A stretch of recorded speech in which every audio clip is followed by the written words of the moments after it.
Mama, can you teach me the piano? She'd say, I don't think so. I don't think you're musically inclined. And for years, she would never teach me the piano. Now, she's gone on to her heavenly home. Something happened to me 3 years ago. You know how life is? Sometimes you think you got it all planned out and everything, and sometimes it turns corners. Spiritual things happen and you find a different path. Well, this harmonica found me 3 years ago through my granddaughter. Because you see, my granddaughter was asking me through words that didn't make sense.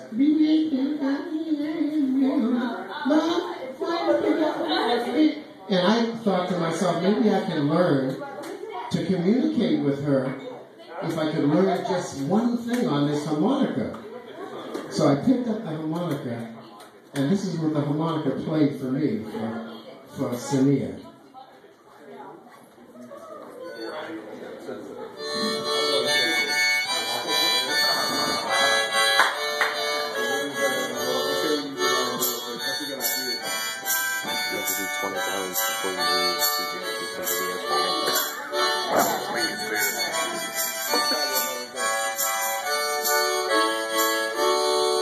Well, I thought that was great. I thought I was a great harmonica player. I work in a special needs school. I'm a social worker. I brought the harmonica to school, and I started playing all in the hallways and in on the stairwells. And when the kids came off the bus, I would play.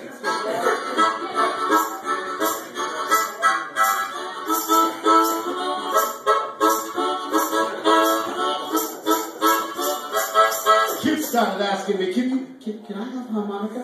I said, no, I'm not giving out harmonicas.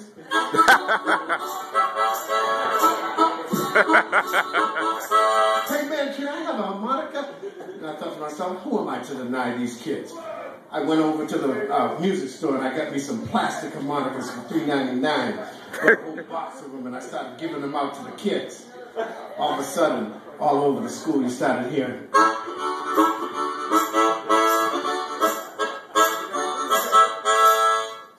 Kids wanted to form a band.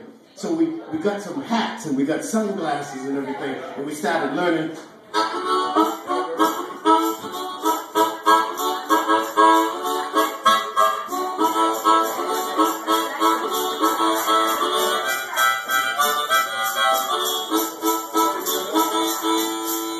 And then we went over to the whole old age home and with my band, and we started to play, and we started putting joy in people's faces and everything. And this whole harmonica thing started just happening to me. And you know something else?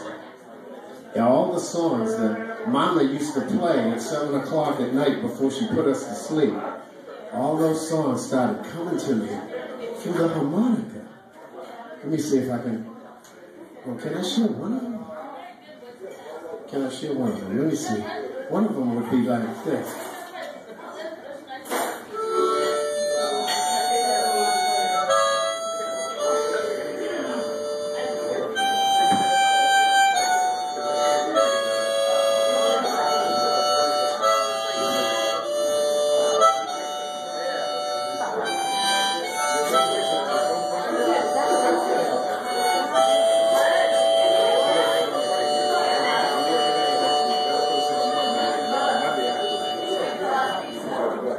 And then other things started happening. Can I share one more thing? One more thing that happened. Because you see, Mama used to also share stories. And we used to go to the library. The kids don't go to the library a lot these days. But I used to go to the library at 2 o'clock on Thursday afternoons. And there was a lady. Oh, I celebrate her. I celebrate her for years. Because she used to say, come right on in, kids. She had her glasses down by her nose. She'd say, come on in, kids. I got some beautiful stories for you today. And the next thing I knew, I was a knight in shining armor, slaying a dragon, and rescuing a fair maiden, and living happily ever after. And she would share stories that would make me feel so good inside. She would share stories And when all hell broke out in that foster home, sometimes I would remember the stories because they always begin with once upon a time and we lived happily ever after.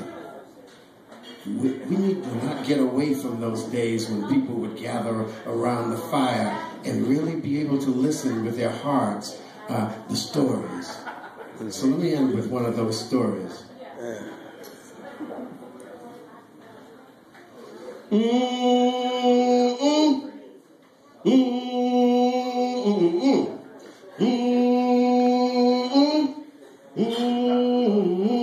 The name of this story is called Why Dogs Hate Cats. But it's not about hate. Why don't you see if you can figure out what it's about?